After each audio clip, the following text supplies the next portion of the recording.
ആനയില്ലെങ്കിൽ ആചാരം മുടങ്ങുമോ? ലൈവ് 6ലേക്ക് സ്വാഗതം. പ്രധാന തലക്കെട്ടുകൾ.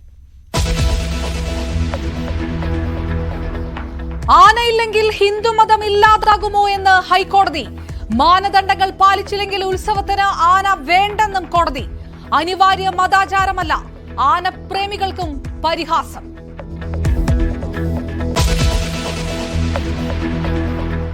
മുനമ്പൻ നിവാസികൾക്ക് അവകാശങ്ങൾ എങ്ങനെ തിരിച്ചു നൽകാനാകുമെന്നതും പരിശോധിക്കാൻ ജുഡീഷ്യൽ കമ്മീഷൻ. കമ്മീഷന്റെ പരിഗണനാ വിഷയങ്ങളായി 3 മാസത്തെ പഠനം മതിയാകില്ലെന്ന് ജസ്റ്റിസ് CN രാമചന്ദ്രൻ നായർ. 3 മാസം വളരെ പരിമിതമാണ്. വളരെ വിപുലമായ ഇഷ്യൂസ് ആണ് ഉള്ളത്. അവിടെ സങ്കീർണമായ ഇങ്ങനത്തെ പ്രശ്നങ്ങൾ ഒരു 3 മാസത്തിൽ കമ്മീഷന് കൺക്ലൂഷൻ എത്താൻ ഒക്കുന്നില്ലെങ്കിൽ കുറച്ച് സമയം കൂട്ടി ചോദിക്കും. മുനമ്പത്ത് സമരം 47ാം ദിവസം. സംസ്ഥാന വഖഫ് ബോർഡിന്റെ കാലാവധി നീട്ടി നൽകി ഹൈക്കോടതി.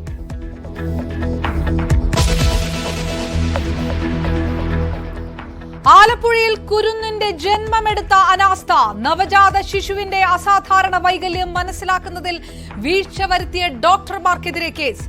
ഗർഭകാലത്ത് പരിശോധിച്ച ഡോക്ടർമാർക്കും സ്കാനിംഗ് ലാബിലും വീഴ്ചയെന്ന് പരാതി. മാതാപിതാക്കളെ ധരിപ്പിച്ചത് കുട്ടിക്ക് പ്രശ്നമൊന്നുമില്ല എന്ന്.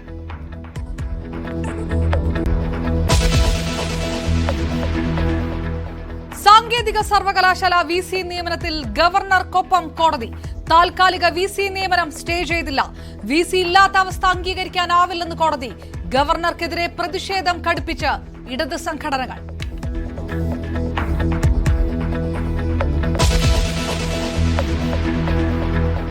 ക്ഷേമ പെൻഷൻ തട്ടിപ്പിൽ കൂടുതൽ പരിശോധനയ്ക്ക് സർക്കാർ. ക്രമക്കേടിൽ തദ്ദേശ സ്ഥാപനങ്ങളുടെ പങ്കും അന്വേഷിക്കും. പെൻഷൻ കൈയിട്ട് വാരിയ സർക്കാർ ജീവനക്കാർക്കെതിരെ നടപടി വരും. അന്വേഷണം കഴിയും വരെ പേര് വിവരം പുറത്തുവിടില്ല.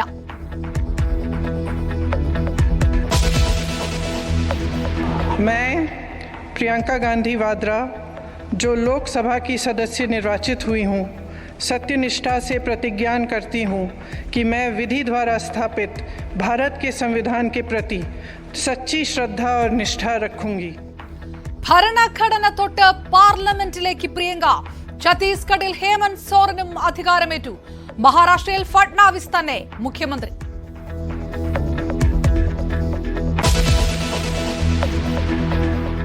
ഡൽഹി രോഹിണിയിലെ പ്രശാന്ത് വിഹാറിൽ വീണ്ടും പൊട്ടിത്തെറി. ആളപായമില്ല. പൊട്ടിത്തെറി PVR തിയേറ്ററിന് സമീപം. സ്ഥലത്ത് നിന്ന് വെള്ള പൗഡർ കണ്ടെത്തി.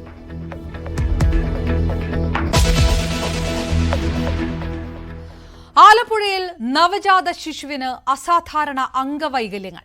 ഗർഭകാലത്ത് ചികിത്സിച്ച 4 ഡോക്ടർമാർക്കെതിരെ ആലപ്പുഴ സൗത്ത് പോലീസ് കേസെടുത്തു.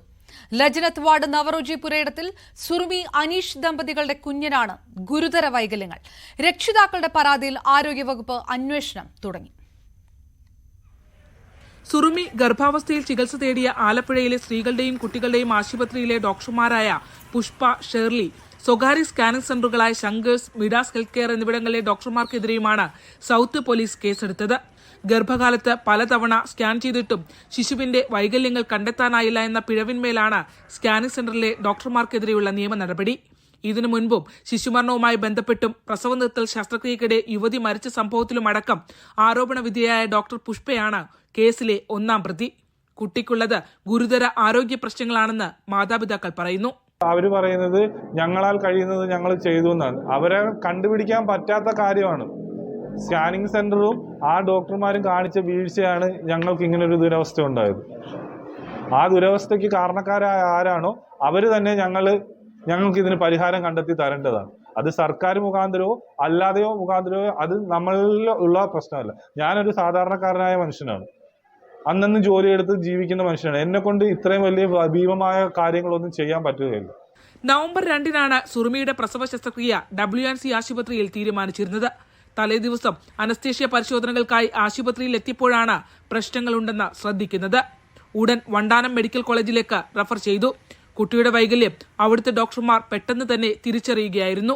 സിസേറിയൻ നടത്തി നവജാത ശിശുവിനെ പുറത്തെടുക്കുകയായിരുന്നു. വൈകല്യം നേരത്തെ കണ്ടെത്താനാകാത്ത സംഭവത്തിൽ വകുപ്പിന് ലഭിച്ച പരാതി ആരോഗ്യവകുപ്പ് അഡീഷണൽ സെക്രട്ടറിയുടെ നേതൃത്വത്തിലുള്ള പ്രത്യേക സംഘം അന്വേഷിക്കുമെന്ന് മന്ത്രി വീണ ജോർജ് അറിയിച്ചു. ജില്ലാതലത്തിലുള്ള അന്വേഷണം ഇന്നലെ ആരംഭിച്ചു. സ്കാനിംഗ് സെന്ററുകളെ പറ്റിയും പരിശോധനയുണ്ടാകും. വീഴ്ച കണ്ടെത്തിയാൽ കുറ്റക്കാർക്കെതിരെ കർശന നടപടി സ്വീകരിക്കുമെന്നും മന്ത്രി പറഞ്ഞു. അതേസമയം നവജാത ശിശുവിന് വൈകല്യമുണ്ടായ സംഭവത്തിൽ ലീഗിന്റെ നേതൃത്വത്തിൽ ആശുപത്രിയിലേക്ക് മാർച്ചും ഉപരോധവും സംഘടിപ്പിച്ചു.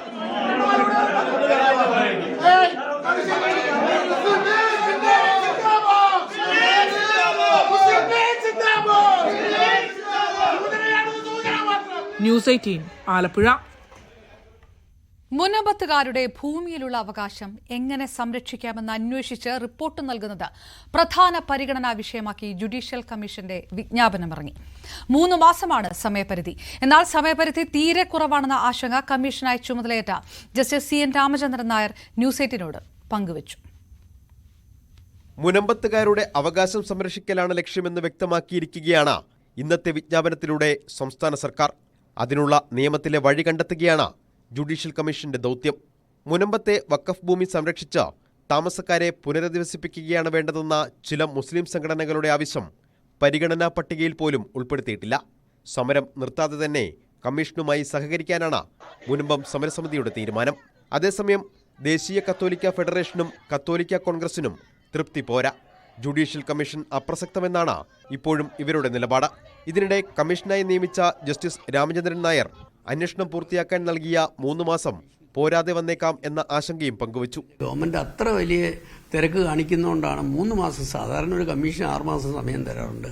3 മാസം ഞാൻ ഗവൺമെന്റിന്റെ ഉത്കണ്ഠ എത്രമാത്രമുണ്ട്, എത്ര നേരത്തെ ഗവൺമെന്റിന് തീർക്കാൻ ആഗ്രഹിക്കുന്നു എന്നുള്ളതാണ് അതിന്റെ അർത്ഥം. 3 മാസം വളരെ പരിമിതമാണ്.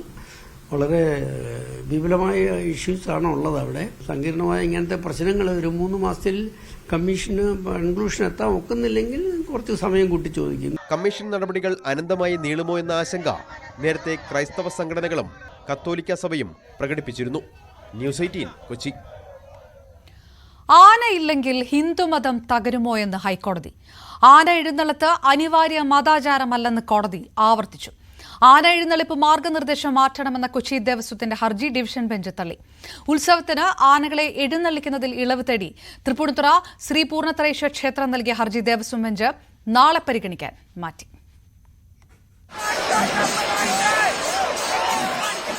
ആനയെഴുന്നള്ളത്തിന് ഏർപ്പെടുത്തിയ മാർഗനിർദ്ദേശങ്ങൾ ചോദ്യം ചെയ്ത് കൊച്ചിൻ ദേവസ്വം ബോർഡ് സമർപ്പിച്ച ഹർജി പരിഗണിക്കവെയാണ് ജസ്റ്റിസ് ജയശങ്കർ നമ്പ്യാർ അധ്യക്ഷനായ ഡിവിഷൻ ബെഞ്ച് നിലപാട് കടുപ്പിച്ചത്. മാർഗനിർദ്ദേശങ്ങൾ പാലിച്ചേ മതിയാകൂ. ആനയെഴുന്നള്ളത്ത് അനിവാര്യ മതാചാരമല്ല.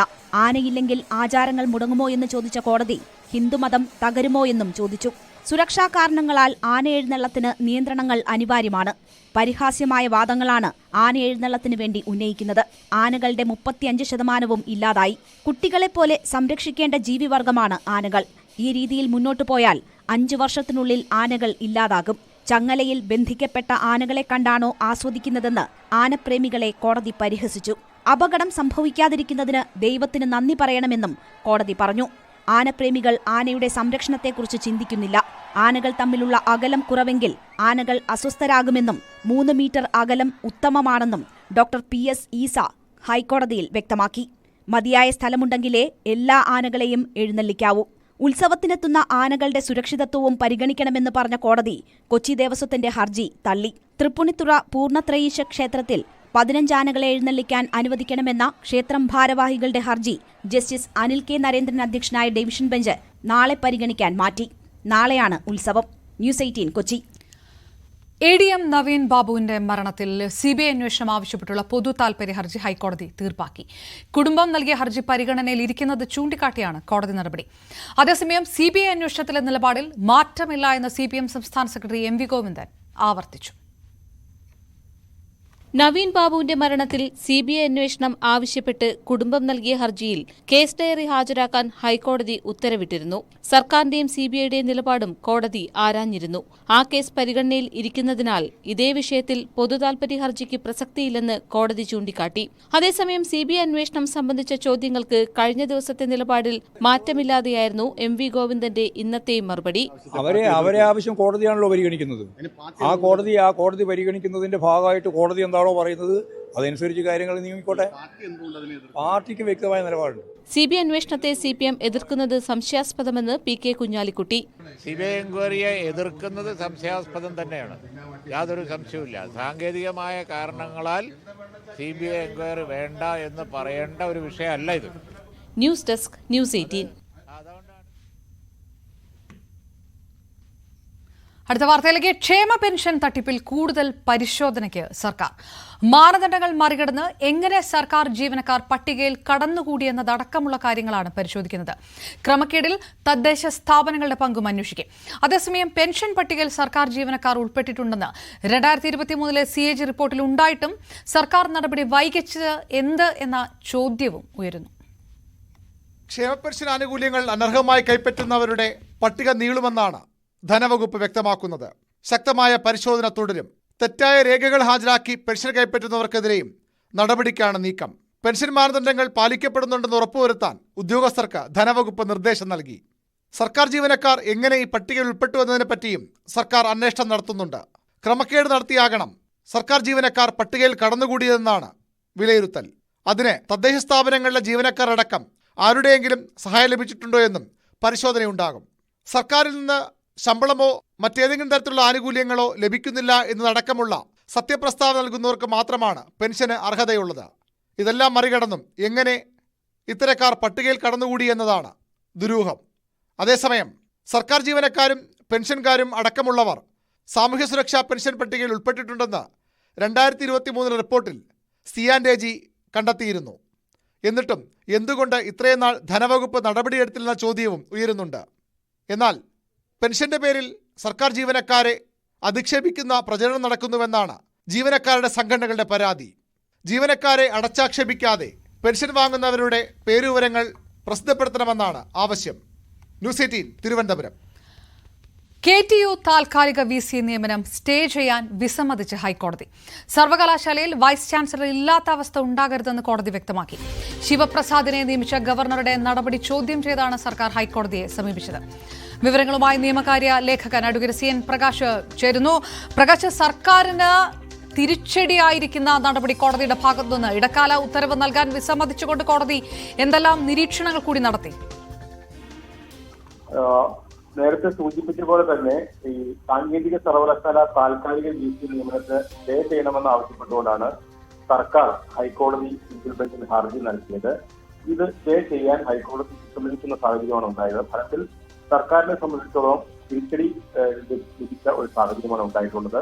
സർവകലാശാലയിൽ VC ഇല്ലാത്തൊരവസ്ഥ അനുവദിക്കാനാകില്ലെന്ന് നിരീക്ഷിച്ചുകൊണ്ടാണ് ജസ്റ്റിസ് സിയാദ് റഹ്മാൻ ഇത് സ്റ്റേ ചെയ്യാൻ വിസമ്മതിച്ചത്.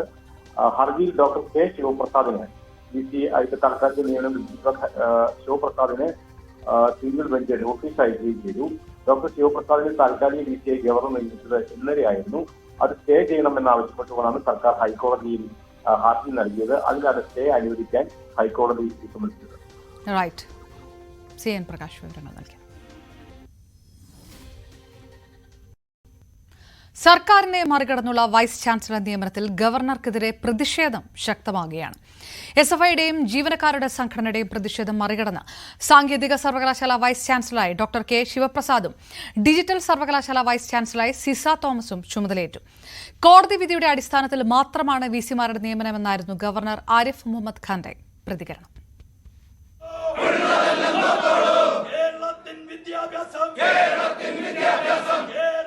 വൈസ് ചാൻസലർ നിയമനത്തിൽ സർക്കാരിന്റെ കടുത്ത പ്രതിഷേധം തുടരുന്നതിനിടെയാണ് 2 VCമാരും ചുമതലയേറ്റത്.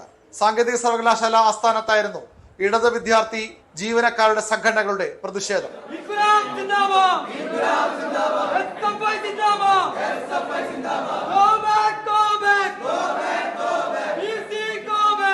പ്രതിഷേധം മറികടന്ന് പോലീസ് കാവലിൽ വൈസ് ചാൻസലർ ചുമതലയേറ്റു. പ്രതിഷേധത്തിന്റെ കാരണം അറിയില്ലെന്നും ചർച്ചയ്ക്ക് തയ്യാറെന്നും ഡോക്ടർ K ശിവപ്രസാദ്. പ്രതിഷേധങ്ങൾ അത് അവരുടെ സ്വാതന്ത്ര്യമാണ്, അവരുടെ അവകാശമാണ്. പ്രതിഷേധങ്ങൾ അതിൻ്റെ ഉള്ളിൽ എന്താണ് കണ്ടന്റ് എന്നറിഞ്ഞ് അത് ചർച്ച ചെയ്ത് അതിനൊരു സമാധാനം ഉണ്ടാക്കാനാണല്ലോ ഇവിടെ ഈ ഉത്തരവാദിത്വം തന്നിരിക്കുന്നത്. സർക്കാരിന്റെ കണ്ണിലെ കരടായ സിസ തോമസിന് ഡിജിറ്റൽ സർവകലാശാല VCയായാണ് പുതിയ നിയമനം. ഒരു അംഗീകാരമായിട്ട് കരുതുന്നു. അതിനോടൊപ്പം തന്നെ ഒരു ഉത്തരവാദിത്വമായിട്ടും ആ ഉത്തരവാദിത്വം നിറവേറ്റാൻ എന്നാൽ കഴിയുന്നത് ചെയ്യും. എതിരഭിപ്രായമുണ്ടെങ്കിൽ സർക്കാരിനെ കോടതിയെ സമീപിക്കാമെന്ന് governor. It was only after it was clarified by the Honorable High Court that we have appointed the two men yesterday. Advise them, you can advise them to go to the High Court. ഗവർണർക്കെതിരെ കോടതിയെ സമീപിക്കാനാണ് സർക്കാരിന്റെയും CPM-ന്റെയും തീരുമാനം. ഇതോടെ വലിയ നിയമ പോരാട്ടത്തിനാണ് വീണ്ടും വഴിയൊരുങ്ങുന്നത്. News 18 Thiruvananthapuram. സംസ്ഥാനത്തെ സ്കൂളുകളിലെ പഠനയാത്രകൾക്ക് മാർഗനിർദ്ദേശങ്ങളുമായി സർക്കാർ. പഠനയാത്രകൾ വിനോദയാത്രകൾ മാത്രമാക്കി മാറ്റരുതെന്നും പണമില്ലാത്തതിന്റെ പേരിൽ ഒരു കുട്ടിയെയും മാറ്റി നിർത്തരുതെന്നും വിദ്യാഭ്യാസ മന്ത്രി വി ശിവൻകുട്ടി പറഞ്ഞു. അംഗീകാരമില്ലെന്ന് കണ്ടെത്തിയ 827 സ്കൂളുകൾക്കെതിരെ നടപടികൾ തുടങ്ങിയതായും മന്ത്രി വ്യക്തമാക്കി. പഠനയാത്രകൾക്ക് സ്കൂളുകൾ വൻതുക ഈടാക്കുന്നു, സാമ്പത്തികമായി പിന്നാക്കം നിൽക്കുന്ന കുട്ടികളെ ഒഴിവാക്കുന്നു. ഇത്തരം നിരവധി പരാതികളാണ് സർക്കാരിന് ലഭിച്ചത്. ഇതിനെ തുടർന്നാണ് വിദ്യാഭ്യാസ വകുപ്പിന്റെ ഇടപെടൽ. സാമ്പത്തികമായി പിന്നാക്കം നിൽക്കുന്ന കുട്ടികൾക്ക് കൂടി താങ്ങാൻ കഴിയുന്ന ചിലവുകളെ പഠനയാത്രകൾക്കുണ്ടാകാവൂ. ഒരു കുട്ടിയെയും മാറ്റി നിർത്താതെ മുഴുവൻ പേരെയും ഇത്തരം യാത്രകളിൽ പങ്കെടുപ്പിക്കണം. മാറ്റി നിർത്തുന്നത് കുട്ടികൾക്ക് വലിയ മാനസികാഘാതം ഉണ്ടാക്കുകയാണെന്ന് മന്ത്രി. പഠനയാത്രയ്ക്ക് പണമില്ല എന്ന കാരണത്താൽ സ്കൂളിലെ ഒരു കുട്ടിയെപ്പോലും യാത്രയിൽ ഉൾപ്പെടുത്താതിരിക്കാൻ പാടുള്ളതല്ല. പഠനയാത്രകൾ എല്ലാ കുട്ടികൾക്കും പ്രാപ്യമായ രീതിയിൽ ക്രമീകരിക്കണം. സ്കൂളുകളിലെ പഠനയാത്രയോടൊപ്പം അകമ്പടിയായി പോകുന്ന അധ്യാപകരുടെയും PT അംഗങ്ങളുടെ യാത്രാ ചെലവ് ബന്ധപ്പെട്ട PTA കമ്മിറ്റികളോ സ്റ്റാഫ് മാനേജ്മെന്റ് കമ്മിറ്റികളോ വഹിക്കേണ്ടതാണ്. പഠനയാത്രയിൽ പങ്കെടുക്കുന്ന അധ്യാപകരുടെയും PT അംഗങ്ങളുടെയും ചെലവ് കുട്ടികളിൽ നിന്ന് ഈടാക്കരുത്. ജീവനക്കാരുടെയും അധ്യാപകരുടെയും ജന്മദിനം പോലുള്ള ആഘോഷങ്ങൾക്കും വലിയ പണപ്പിരിവാണ് നടക്കുന്നത്. ഇതിനും കുട്ടികളെ പിഴിയരുത്. ബോഡി ഷേമിംഗ് പോലെ വിദ്യാർത്ഥികൾക്ക് മാനസിക ബുദ്ധിമുട്ടുണ്ടാക്കുന്ന ഒരു നടപടിയും സ്കൂളുകളിൽ ഉണ്ടാകാൻ പാടില്ലെന്ന കർശന നിർദ്ദേശവും വിദ്യാഭ്യാസ വകുപ്പ് നൽകി. സ്കൂളുകളിൽ ജീവനക്കാരുടെ വിദ്യാർത്ഥികളുടെ ജന്മദിനം പോലുള്ള വ്യക്തിഗത ആഘോഷങ്ങൾ സംഘടിപ്പിക്കുന്നുണ്ട്. ഈ പരിപാടികൾക്ക് സമ്മാനങ്ങൾ നൽകുവാൻ കുട്ടികളെ നിർബന്ധിതരാക്കുകയാണ്. സാമ്പത്തിക ബാധ്യത ഉണ്ടാകുന്ന ഇത്തരം ആഘോഷങ്ങൾ ഒഴിവാക്കുവാൻ സ്കൂൾ അധികാരികൾ കർശന നടപടികൾ സ്വീകരിക്കേണ്ടതായിട്ടുണ്ട്. അംഗീകാരമില്ലാത്ത സ്കൂളുകളുടെ പ്രാഥമിക കണക്കെടുപ്പാണ് പൂർത്തിയായത്. മുഖ്യമന്ത്രിയുമായി വിശദമായ ചർച്ച നടത്തിയ ശേഷം ഈ സ്കൂളുകൾക്കെതിരെയുള്ള നടപടികളുമായി മുന്നോട്ട് പോകാനാണ് വിദ്യാഭ്യാസ വകുപ്പിന്റെ തീരുമാനം. ന്യൂസ് 18 തിരുവനന്തപുരം. വയനാട് MP പ്രിയങ്ക ഗാന്ധി ലോക്സഭാംഗമായി സത്യപ്രതിജ്ഞ ചെയ്തു.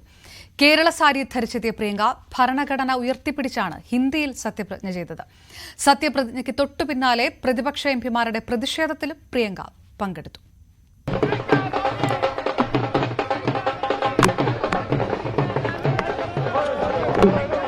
നിലപാട് വ്യക്തമാക്കുന്നതായിരുന്നു പ്രിയങ്ക ഗാന്ധിയുടെ സത്യപ്രതിജ്ഞ. ഒപ്പം പ്രതിസന്ധി ഘട്ടത്തിൽ തന്റെ കുടുംബത്തെ ചേർത്ത് പിടിച്ച കേരളത്തോടുള്ള സ്നേഹാദരമായി കസവ് സാരിയും. मैं प्रियंका गांधी वाड्रा जो लोकसभा की सदस्य निर्वाचित हुई हूँ, सत्यनिष्ठा से प्रतिज्ञान करती हूँ कि मैं विधि द्वारा स्थापित भारत के संविधान के प्रति सच्ची श्रद्धा और निष्ठा रखूंगी. രാഹുൽ ഗാന്ധിയെ പോലെ ഭരണഘടന ഉയർത്തിപ്പിടിച്ചായിരുന്നു സത്യപ്രതിജ്ഞ. BJPക്കെതിരെ ഭരണഘടന മുൻനിർത്തിയുള്ള പോരാട്ടത്തിലേക്കാണ് താനുമെന്ന രാഷ്ട്രീയ സന്ദേശം.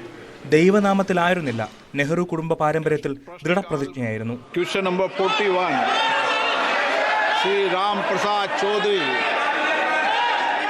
സത്യപ്രതിജ്ഞയ്ക്ക് തൊട്ടു പിന്നാലെ പ്രതിപക്ഷ MPമാരുടെ പ്രതിഷേധത്തിലും പ്രിയങ്ക പങ്കെടുത്തു. എന്നാൽ നടുത്തളത്തിലിറങ്ങിയില്ല. വയനാടിനായി കേന്ദ്ര സഹായം ആവശ്യപ്പെട്ടുള്ള പ്രസംഗത്തിനായി ഇന്നു തന്നെ നോട്ടീസ് നൽകിയിട്ടുണ്ട്. രാജീവ് ഗാന്ധി കുടുംബത്തിൽ നിന്നുള്ള മൂന്നാമത്തെ MPയുടെ സത്യപ്രതിജ്ഞയ്ക്ക് സാക്ഷികളാവാൻ കുടുംബം ഒന്നാകെ എത്തിയിരുന്നു. ഒപ്പം വയനാട്ടിൽ നിന്നുള്ള നേതാക്കളും.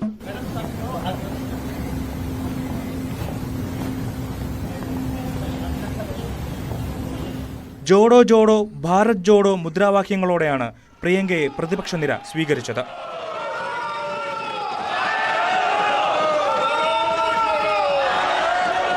National desk news 18. മഹാരാഷ്ട്ര മുഖ്യമന്ത്രിയായി ദേവേന്ദ്ര ഫട്നാവിസിന്റെ പേര് ഇന്ന് പ്രഖ്യാപിച്ചേക്കും. മഹായുതിയിലെ 3 പാർട്ടികളിലെയും പ്രധാന നേതാക്കളുമായി കേന്ദ്ര ആഭ്യന്തരമന്ത്രി അമിത്ഷാ ഇന്ന് നടത്തുന്ന ചർച്ചയ്ക്ക് ശേഷം പ്രഖ്യാപനമുണ്ടാവാനാണ് സാധ്യത. BJPയിൽ നിന്നും ദേവേന്ദ്ര ഫട്നാവിസ്, ശിവസേനയിൽ നിന്നും ഏക്നാഥ് ഷിൻഡെ, NCPയിൽ നിന്നും അജിത് പവാർ എന്നിവരുമായാണ് ഇന്ന് ഡൽഹിയിൽ ചർച്ച നടത്തുക. മുഖ്യമന്ത്രി പദത്തിനുള്ള അവകാശവാദത്തിൽ വിട്ടുവീഴ്ച ചെയ്യുന്ന ശിവസേനയ്ക്കുള്ള പദവികളിലും മാറ്റമുണ്ടാകും. ഝാർഖണ്ഡിന്റെ 14ാം മുഖ്യമന്ത്രിയായി ഹേമന്ത് സോറൻ സത്യപ്രതിജ്ഞ ചെയ്തു. സോറൻ മാത്രമാണ് ഇന്ന് സത്യപ്രതിജ്ഞ ചെയ്തത്. മന്ത്രിമാരുടെ സത്യപ്രതിജ്ഞ മറ്റൊരു ദിവസം നടക്കും. പ്രതിപക്ഷ നേതാവ് രാഹുൽ ഗാന്ധി ഉൾപ്പെടെ ഇന്ത്യ മുന്നണിയിലെ പ്രമുഖ നേതാക്കൾ ചടങ്ങിൽ പങ്കെടുത്തു. ഡൽഹി പ്രശാന്ത് വിഹാറിൽ സ്ഫോടനം. ഒരാൾക്ക് പരിക്കേറ്റു. PVR തിയേറ്ററിന് സമീപം 11:45 സ്ഫോടനം. പ്രഹരശേഷി കുറഞ്ഞ സ്ഫോടനമാണ് ഉണ്ടായത്. സ്ഫോടന കാരണം വ്യക്തമല്ല. പോലീസും ഫോറൻസിക് സംഘവും പരിശോധന നടത്തി. സ്ഥലത്ത് നിന്ന് വെളുത്ത പൊടി കണ്ടെത്തി. ഇത് കൂടുതൽ പരിശോധനകൾക്കായി അയച്ചു. കഴിഞ്ഞ മാസം പ്രശാന്ത് വിഹാറിൽ സ്കൂളിന് സമീപം സ്ഫോടനമുണ്ടായതിനടുത്ത് തന്നെയാണ് ഇന്നും സ്ഫോടനമുണ്ടായത്. ഫെങ്കൽ ഭീതിയിലാണ് തമിഴ്നാട്. സംസ്ഥാനത്തിലെ വിവിധ മേഖലകളിൽ ശക്തമായ മഴയിൽ വലിയ നാശനഷ്ടമാണ് ഉണ്ടായത്. 2000 ഏക്കറോളം കൃഷിഭൂമി വെള്ളത്തിനടിയിലായി. നിരവധി വീടുകൾക്കും കേടുപാടുകൾ സംഭവിച്ചു. മരങ്ങൾ കടപുഴകി വീണ് വൈദ്യുതി തടസ്സപ്പെട്ടു. താഴ്ന്ന പ്രദേശങ്ങളിൽ വെള്ളക്കെട്ട് രൂക്ഷമാണ്. ചെന്നൈ, തൂത്തുക്കുടി, മധുര, തിരുച്ചിറപ്പള്ളി, സേലം എന്നിവിടങ്ങളിലേക്കുള്ള വിമാന സർവീസുകൾ തടസ്സപ്പെടുമെന്ന് ഇൻഡിഗോ മുന്നറിയിപ്പ് നൽകി.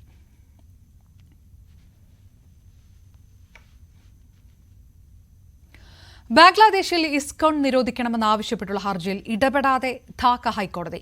ഹൈന്ദവ ആത്മീയ നേതാവ് ചിന്മയ് കൃഷ്ണദാസിന്റെ അറസ്റ്റിനെ തുടർന്ന് ബംഗ്ലാദേശിൽ പ്രതിഷേധം ആളിക്കത്തിയിരുന്നു. ഇതിന് പിന്നാലെയാണ് ഇസ്കോൺ നിരോധിക്കണമെന്നാവശ്യപ്പെട്ട് ഒരു അഭിഭാഷകൻ ഹൈക്കോടതിയെ സമീപിച്ചത്. അടിയന്തര പ്രാധാന്യത്തോടെ പരിഗണിക്കണമെന്ന ഹർജിക്കാരന്റെ ആവശ്യം തള്ളിയ കോടതി സർക്കാർ എന്ത് തീരുമാനമെടുക്കുന്നുവെന്ന് നോക്കാമെന്നും നിർദ്ദേശിച്ചു. യുക്രൈനെതിരെ മിസൈൽ ആക്രമണം ശക്തമാക്കി റഷ്യ. 90 മിസൈലുകളും 100 ഡ്രോണുകളും ഉപയോഗിച്ചെന്ന് റഷ്യൻ പ്രസിഡന്റ് വ്ളാഡിമിർ പുടിൻ സ്ഥിരീകരിച്ചു. സൈനിക കേന്ദ്രങ്ങളടക്കം 17ഇടത്ത് വ്യോമാക്രമണമുണ്ടായി. അമേരിക്കയും UKയും നൽകിയ ആയുധങ്ങൾ ഉപയോഗിച്ചതിന് തിരിച്ചടി നൽകിയതാണെന്ന് പുടിൻ പ്രതികരിച്ചു. ഇന്നലെ രാത്രി പവർ ഗ്രിഡിന് നേരെ നടന്ന ആക്രമണത്തിൽ വൈദ്യുതി ബന്ധവും താറുമാറായി. വൈദ്യുതി പുനഃസ്ഥാപിക്കാൻ കഴിയാത്തതിനാൽ 10 ലക്ഷത്തിലധികം പേരാണ് ബുദ്ധിമുട്ടുന്നത്.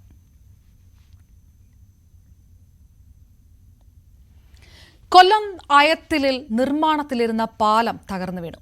ഹൈവേ വികസനത്തിന്റെ ഭാഗമായി ചൂരാങ്കൽ പാലത്തിന് സമീപം നിർമ്മാണം നടക്കുന്ന പാലമാണ് കോൺക്രീറ്റ് ജോലി നടക്കുന്നതിനിടെ തകർന്നു വീണത്. അപകട സമയത്ത് നിർമ്മാണ തൊഴിലാളികൾ പാലത്തിൽ ഉണ്ടായിരുന്നെങ്കിലും ഓടിമാറിയത് വലിയ ദുരന്തം ഒഴിവായി. പാലം തകർന്നതോടെ യൂത്ത് കോൺഗ്രസ് പ്രവർത്തകർ പ്രതിഷേധവുമായി രംഗത്തെത്തി.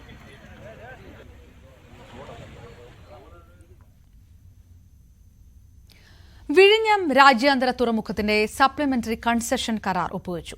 മുഖ്യമന്ത്രിയുടെ ചേംബറിൽ നടന്ന ചടങ്ങിൽ അദാനി പോർട്ട് CEO പ്രണബ് ചൌധരിയാണ് കരാറിൽ ഒപ്പിട്ടത്. പുതിയ കരാർ പ്രകാരം വിഴിഞ്ഞം തുറമുഖത്തിന്റെ അടുത്ത 3 ഘട്ടങ്ങൾ 2028-നകം പൂർത്തിയാകുമെന്ന് മന്ത്രി VN വാസവൻ പ്രതികരിച്ചു. സപ്ലിമെന്ററി കൺസെഷൻ കരാർ പ്രകാരം 2034 മുതൽ സംസ്ഥാനത്തിന് വരുമാനം ലഭിച്ചു തുടങ്ങും. നേരത്തെ 2039 മുതൽ അദാനി ഗ്രൂപ്പ് സംസ്ഥാന സർക്കാരിന് വരുമാനം നൽകിയാൽ മതിയെന്നായിരുന്നു വ്യവസ്ഥ. 2028-നകം വിഴിഞ്ഞം തുറമുഖത്തിന്റെ 2, 3, 4 ഘട്ടങ്ങൾ കൂടി പൂർത്തിയാക്കും. 4 ഘട്ടങ്ങൾ കൂടി പ്രവർത്തിക്കുമ്പോൾ ലഭ്യമാകുന്ന വരുമാനത്തിന്റെ ലാഭവിഹിതമായിരിക്കും സർക്കാരിന് ലഭിച്ചു തുടങ്ങുക. ലോകമുറ്റുനോക്കുന്ന തുറമുഖ പദ്ധതിയാണ് വിഴിഞ്ഞത്ത് പൂർത്തിയാകുന്നതെന്നും മന്ത്രി VN വാസവൻ. പഴയ കരാർ അനുസരിച്ചാണെങ്കിൽ 2039 മാത്രമായിരുന്നു നമുക്ക് റിട്ടേൺ ഉണ്ടാവുക. 45 വരെ പോകുമായിരുന്നു നിർമ്മാണ പ്രവർത്തനങ്ങൾ. ഇപ്പോഴത്തെ കരാർ അനുസരിച്ച് 2028 2, 3, 4 ഘട്ടം കമ്മീഷൻ ചെയ്യുകയും ഒപ്പം നമുക്ക് വരുമാനം 2034 മുതൽ ലഭിച്ചു തുടങ്ങുകയും ചെയ്യും എന്നുള്ളതാണ് ഇപ്പോഴത്തെ കരാറിൻ്റെ സവിശേഷത. അത് നമുക്ക് കുറെ കൂടി ആദായകരവും നമുക്ക് ലാഭകരവുമായി മാറുന്നു. സംസ്ഥാനത്തിന്റെ വയബിലിറ്റി ഗ്യാപ് ഫണ്ട് 365.10 കോടി രൂപയായി കുറഞ്ഞു. 1ാം ഘട്ടത്തിന്റെ 95% നിർമ്മാണ പ്രവർത്തനങ്ങൾ പൂർത്തിയായതായും ഡിസംബർ ആദ്യവാരത്തോടെ തുറമുഖം കമ്മീഷനിങ്ങിന് സജ്ജമാകുമെന്നും മന്ത്രി VN വാസവൻ വ്യക്തമാക്കി. 1,37,000 കണ്ടെയ്നറുകളാണ് ഇതിനോടകം വിഴിഞ്ഞം തുറമുഖം വഴി കൈകാര്യം ചെയ്തത്. News 18 Thiruvananthapuram. Pathanamthitta mount Zion law കോളേജിലെ ഗേൾസ് ഹോസ്റ്റലിലെ ഭക്ഷണത്തിൽ പുഴു. പ്രഭാത ഭക്ഷണത്തിലെ സാമ്പാറിലാണ് പുഴുവിനെ കണ്ടെത്തിയത്. മോശമായ ഭക്ഷണമാണ് ഹോസ്റ്റലിൽ നിന്ന് ലഭിക്കുന്നതെന്ന് വിദ്യാർത്ഥികൾ പറയുന്നു. രാവിലെ ഹോസ്റ്റലിൽ ദോശയ്ക്കൊപ്പം വിളമ്പിയ സാമ്പാറിലാണ് ചത്ത പുഴുവിനെ വിദ്യാർത്ഥികൾക്ക് കിട്ടിയത്. ഇതോടെ വിദ്യാർത്ഥികൾ ഭക്ഷണം കഴിക്കാതെ പ്രതിഷേധിച്ചു.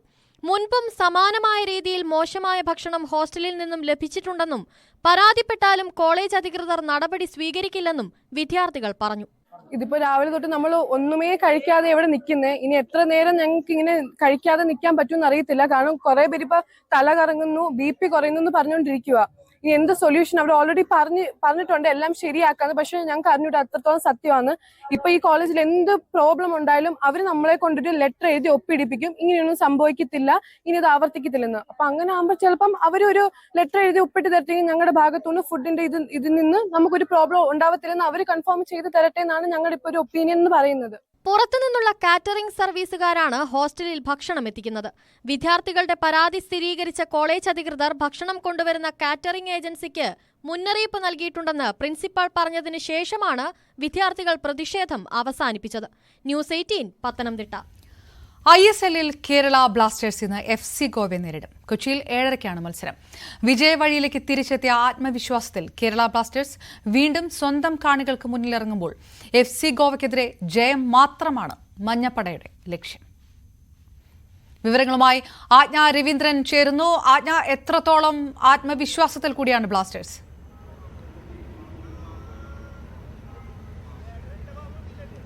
അപർണ, കഴിഞ്ഞ മത്സരത്തിൽ ചെന്നൈയിൻ FCയെ തോൽപ്പിച്ച ആത്മവിശ്വാസം, അതായത് 3-0 ചെന്നൈയെ തോൽപ്പിച്ച ആത്മവിശ്വാസമാണ് ഇപ്പോൾ ബ്ലാസ്റ്റേഴ്സിനൊപ്പമുള്ളത്.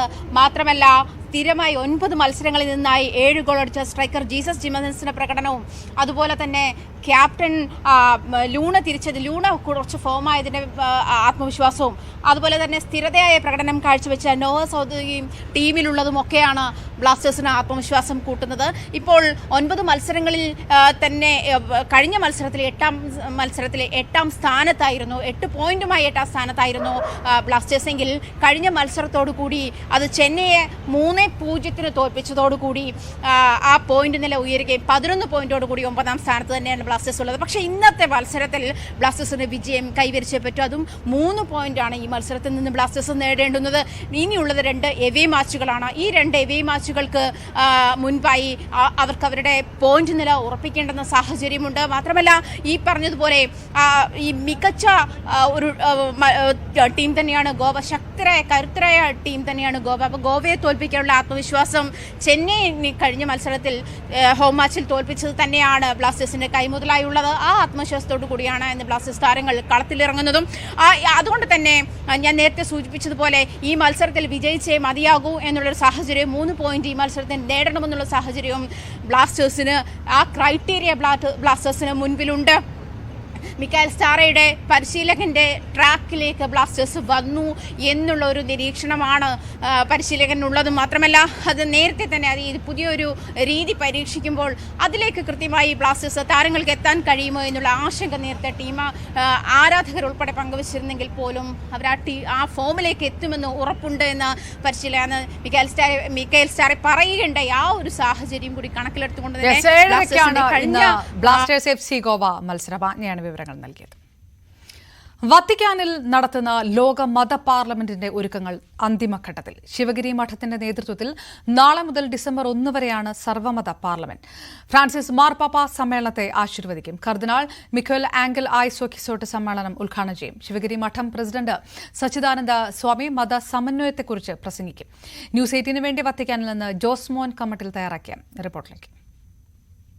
നവംബർ 29, 30 എന്നീ തീയതികളിൽ വത്തിക്കാനിൽ വെച്ച് നടക്കുന്ന ലോക സർവ്വമത സമ്മേളനത്തിന്റെ ഒരുക്കങ്ങൾ വത്തിക്കാനിൽ പൂർത്തിയായിക്കൊണ്ടിരിക്കുന്നു. 100 വർഷം മുമ്പ് ആലുവായിൽ ശ്രീനാരായണ ഗുരു നടത്തിയ സർവ്വമത സമ്മേളനത്തിന്റെ 100ാം വാർഷികത്തിലാണ് വത്തിക്കാനിൽ വെച്ച് ഈ സമ്മേളനം നടക്കുന്നത് എന്ന പ്രത്യേകതയുണ്ട്. 30-ാം തീയതി രാവിലെ ഫ്രാൻസിസ് മാർപ്പാപ്പയോടൊപ്പം ലോകത്തിന്റെ വിവിധ ഭാഗങ്ങളിൽ നിന്നെത്തിയിരിക്കുന്ന 180 പ്രതിനിധികൾ ഈ സമ്മേളനത്തിൽ പങ്കെടുക്കും. മാർപ്പാപ്പയോടൊപ്പം ശിവഗിരി മഠത്തിൽ നിന്നും സ്വാമി സച്ചിദാനന്ദ, സ്വാമി ശുഭജ്ഞാനന്ദ, സ്വാമി വീരേശ്വരാനന്ദ, രാഷ്ട്രീയ പ്രമുഖരായ Panakkad Sadiq Ali Shihab Thangal, Chandy Oommen MLA, Sajeev Joseph MLA, Saneesh Kumar MLA, Sreenijan MLA, Syro Malabar സഭയുടെ അധ്യക്ഷൻ Mar Raphael Thattil, father Davis Chiramel, വ്യവസായ പ്രമുഖരായ doctor AV Anoop, Gopu Nandilath, K Murali, KJ Baburaj, Dubai police മേധാവി ഒമർ അൽമർ സൂഖി, world Malayali council global president Thomas Mottakkal എന്നീ പ്രമുഖരും ഈ ചടങ്ങിൽ പങ്കെടുക്കുന്നു. അതിനുള്ള ഒരുക്കങ്ങൾ ഇവിടെ പൂർത്തിയായിക്കൊണ്ടിരിക്കുന്നു. വത്തിക്കാനിൽ നിന്നും ഹാമിൽട്ടൺ ജോസഫിനൊപ്പം ജോസ്മോൻ കമ്മട്ടിൽ, ന്യൂസ് 18.